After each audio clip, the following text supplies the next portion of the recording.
So welcome again. I'm Simone. I'm part of a group of about 60 researchers spread across the world. Our group is Sensible City Lab. We are very fond of multidisciplinarity.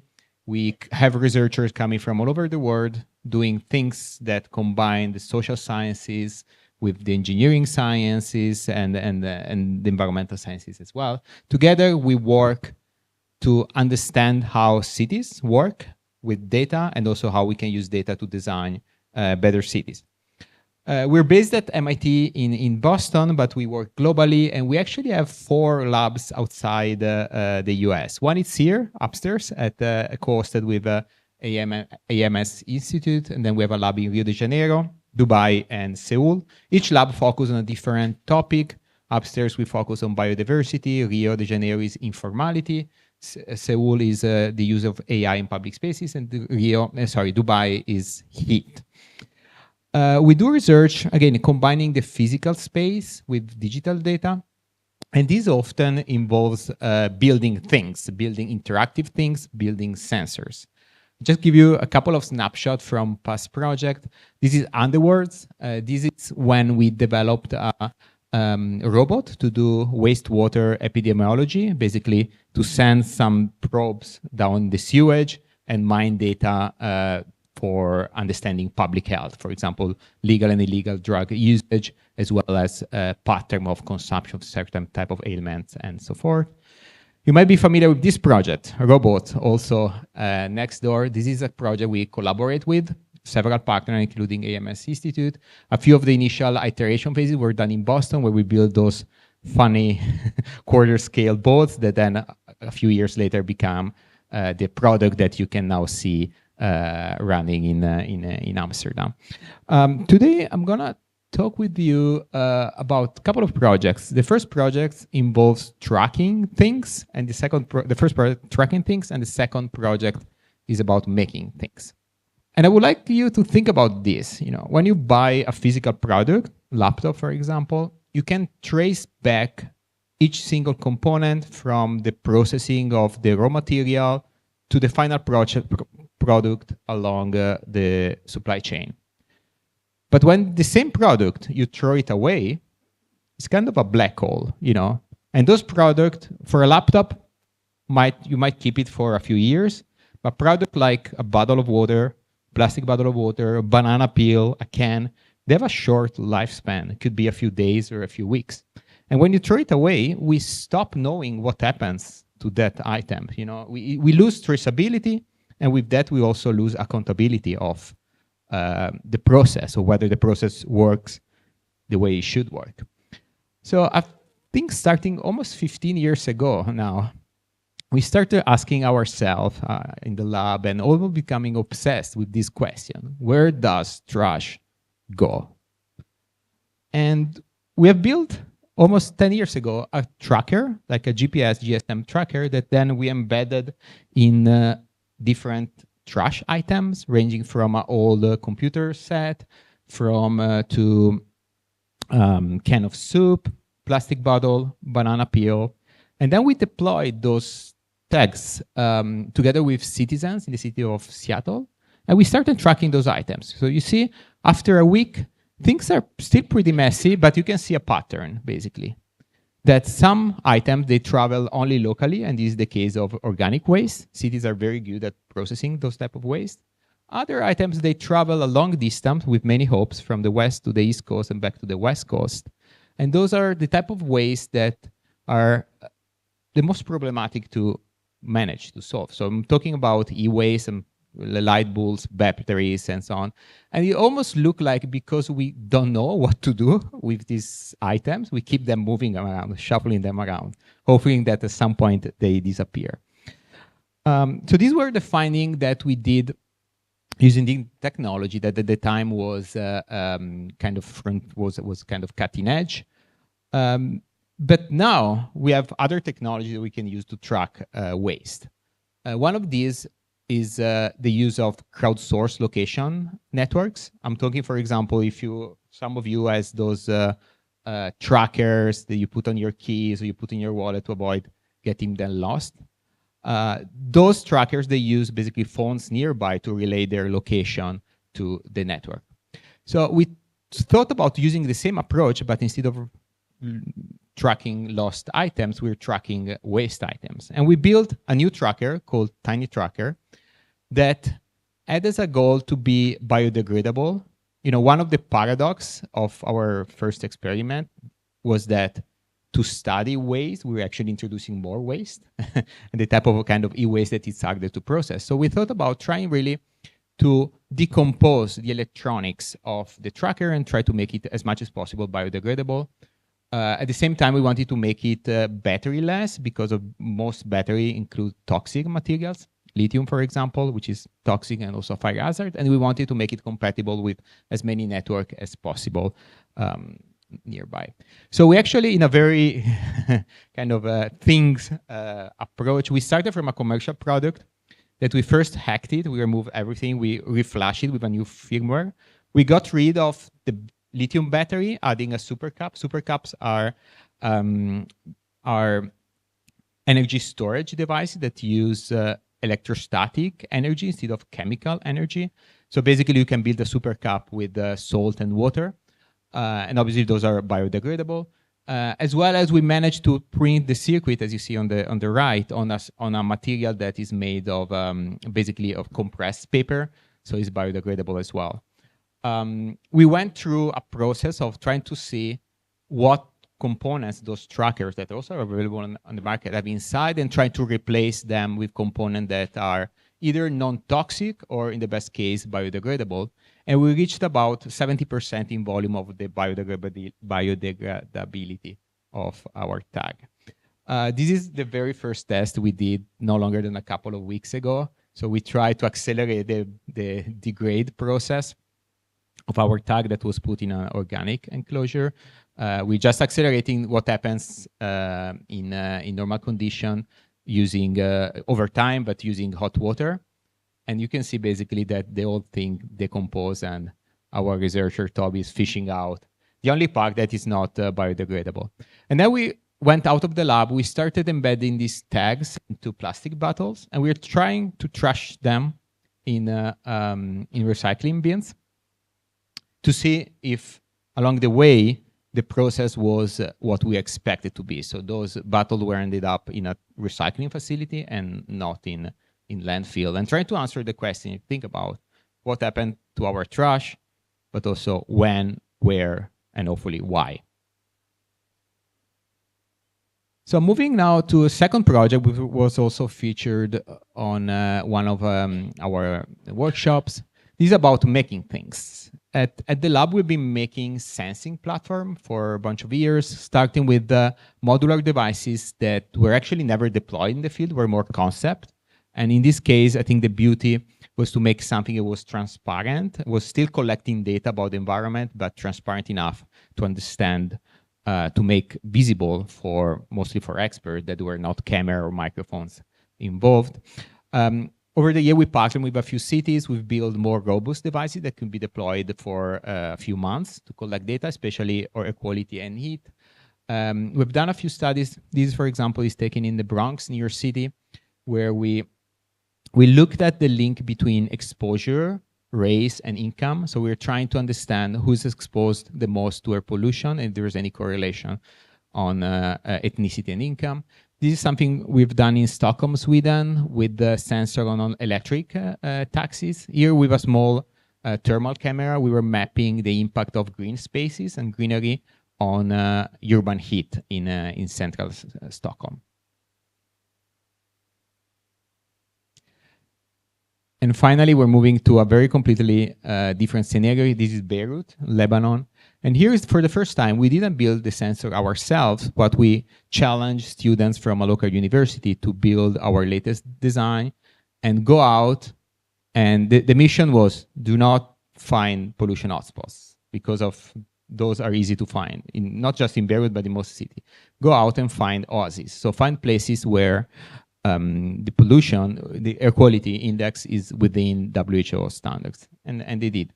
So basically, the process that we've taken, starting from devices that were basically lab experiment to devices that we have built and deployed ourselves, we gradually open sourced our designs with the goal of making these devices sustainable in the long term without having us involved.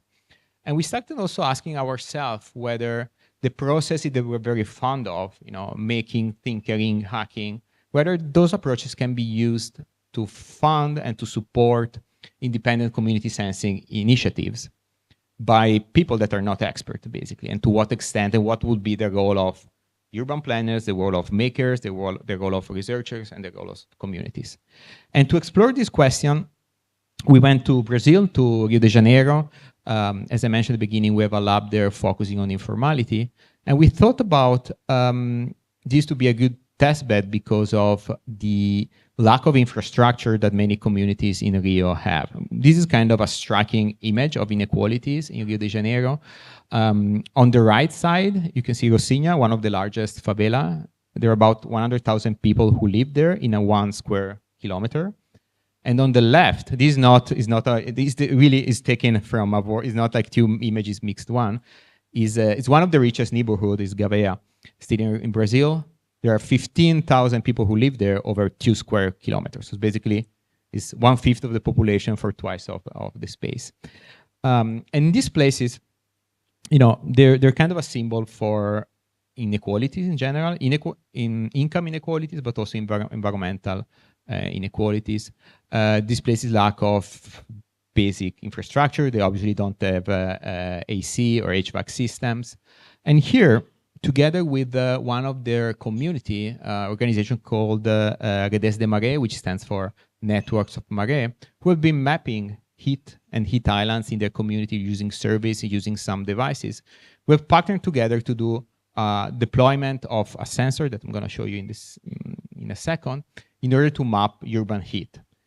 Based on their preliminary study using handheld sensor, like in one spot, one time recording, they found, for example, in June, this June, they found a gap between the perceived temperature in central Rio de Janeiro on the beaches and the perceived temperature in the favela above 15 degrees in gap. So I believe, if I'm not wrong, it was 35 on the beach and 50 in the favela. So quite a striking contrast. And here we have together designed and deployed Octopus. Octopus is a sensing platform that is easy to fabricate. We make use of regular tools and components that can find easily in Makerspace. Is modular. You reuse some of the parts that you might already have around. And it's easy to deploy. We thought about having something like an octopus, the animal ability to hide himself or herself and climb into surfaces. So Octopus can be deployed as a static sensor, for example, light poles on vehicles, bikes, as well as a wearable. We wanted the community to adopt the Octopus and to also to be involved in the fabrication process. So we did a large workshop in Rio about 2 months ago. We select 30 participants from the community. They built together 16 Octopus. And then on the second day, the question was, okay, but where do we deploy these sensors? So we ran with them something we call a community mapping activity, where we ask them questions. We try to elicit their local knowledge about the favela. Many of the area are totally inaccessible for non-residents. And we help them come up with data collection routes that would fill the gap between sensor located in fixed position. We will also take into account the morphology of the favela. We wanted to collect data across the most possible different type of condition, as well as the perceived element of risk. And finally, on the third day, we found about 10 volunteers who accepted to adopt an octopus, either put it outside their homes or wear it as part of their everyday routine. This is ongoing. Again, it started about a month ago. We're doing a workshop early next year with the community. And the goal is to kind of hand over this, to make the community independent in using these tools, for us to understand and to do research on what are the barriers or how can we facilitate this technology appropriation process, but also to use the data for research, to understand how formal cities compare to informal cities in terms of environmental stress and environmental stressor. How can we use this data to design intervention hopefully intervention that don't require a lot of resources. And also, how can we use this platform to establish a dialogue between communities, researchers, and planners? And this was my last slide. I'm happy to take questions. Thank you. Thank you.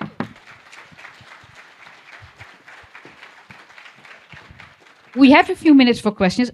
I'll ask the first one, and you think of what you want to ask. So the Sensible City project has been going on for 20 years almost, I think, right? Yeah. A long time. And all this time, you've been collecting data in cities. And I think in many cases, it's a bit of a double question. It's data that the citizens themselves know where it's really warm and they know where it's polluted. But it's data they will collect to convince policymakers or city officials, right? So, so the first thing is, did anything in those 20 years really happen? And the second question is, the method of collecting is getting more refined, better, you can do more things, but we also have this new wave of AI that has now suddenly appeared over the, that wasn't there in the beginning. So is the massive collection of data combined with AI also delivering a lot more information than you could extrapolate before? Is there more meaning to the data than there was before? Thank you. Both interesting questions. That's a very long answer as possible, but make it short because then we have. Yeah. I think about the 20 years of sensing. I think what I find very interesting and recently has been proven by a publication, a scientific publication, is how, yes, cities are collecting data. There are many entities that are collecting data, but the fact that the technology is there is cheap and data has been collected doesn't mean that data is shared. Or even in the case it's shared, it makes a difference if you have access to only the raw data, if you have access to data that is calibrated, if you have access to historical data. So there is a wide spread of different options. You can combine it with income levels or whatever. Exactly. So there is a huge variability across cities, everywhere, west, east, everywhere, in between not sharing data and sharing the full picture of, and that's why I think initiatives that empower communities to map and sense their data in a way that is robust, is validated scientifically, are still important, even in smart city context where there are multiple subjects collecting this data. About AI, I think this is kind of an open question, and I think the overlay between IoT and AI is still to be explored. We know about edge AI. We know about, for example, we've been using AI in these projects to calibrate the sensor, to enable the sensors to learn from more precise instruments and to adjust their output. But we haven't explored yet the role of AI as a mediator between the sensor data and citizens. I think this is a great question, especially when it comes to environmental data. Air pollution, it's very, very hard to understand air pollution, even from scientists' point of view. There are so many variables. There is the concept of spikes. There is the concept of yearly averages, daily averages. So it's not like an on-off thing. You can be exposed to very high pollution, but very for a short time. Yeah, so the variation is enormous. The variation, or you can be exposed to low level, but for a long time. So both are equally bad. It's just that it's very hard to keep track of these exposure concept. Air pollution is it's just one example. Could be heat, could be microplastic. So I think an area where AI could help is this kind of exposure mapping, and that takes into account personal I have the feeling variability. That now I'm talking, which is not the idea. I have the feeling that the collection of data, there's an AI world, physical AI, of prediction AI, that is really hungry for real life world data that they will use for anything and everything. But it's something's going on. We might get back to that next year. Yes, please. Over there, André. Okay, so the question is, did any of these data make it into the politicians' lives where they understood what it meant and acted upon it? Yes, this is a fundamental question. And unfortunately, it's a question that I cannot answer, because our focus here is to build tools to kind of deliver fact, to deliver research. we don't do research about policy, and we don't do research about what impact policy making and how these data actually kind of end up implemented in city, and those implementation are successful. There are other labs that do. I think this is something that also we're getting a bit worried now that you don't. We consider as a lab because fantastic examples. Unfortunately, there are two different methodology. Also, when you look at adoption rate of certain technology, when you look at the impact, when you look at the perception of technology, the methodology that you use are different from methodology that we use, for example, in the development of the sensor, or when we look at big data approaches for understanding cities. So what we do is always, we don't stop still at the technology. We show how the technology can be implemented in use cases and how those use cases can impact the population, but then we're not able to go measure that impact because that would entail a completely different framework. But we hope that other research labs and even government themselves, that they take over. I think it would be good to have some well-documented use cases there. There's a question here in the middle, and check the time, because you have your... Yes. You have to run off. It depends on the question. If it's as hard as the previous one, I might. Okay, so why an octopus? Because it's harder to hide than a little black box in public space. No, I think... So our point, maybe I misspoke when I say hide. I think our goal was to make it something that it's easy to deploy in different configurations. And that's why we thought about the octopus, because of it's good at kind of grabbing surfaces. We implemented different type of attachment. The device is modular, so actually you can unscrew the bottom and have different type of attachment. But the goal was never to kind of hide the sensor. So far, over 20 years, we have deployed sensor all over the world, and we always get the question, about whether this would be stolen, would be, It never got stolen. Nothing. I think, and this is also surprising. People don't want it. They don't know what it's for. I think they don't understand what is it. But no, that's the answer. So that's not the problem. I don't know if people from Amsterdam know there's a research project going on in Amsterdam where everywhere in the city and beyond the city, there are little boxes on the floor, on the ground, and they're measuring, earth heat from below. But the boxes were there before the explanation arrived. So everybody's like, what's this? They're still there. People didn't take them. Yeah. They're more scared of them than anything, I think. Last question. Feel free. Okay. All right. We're waiting for the octopi in Amsterdam. Octopuses in Amsterdam. Yeah. Thank you so much. And thank you for all the workshop participants. And thank you all for coming.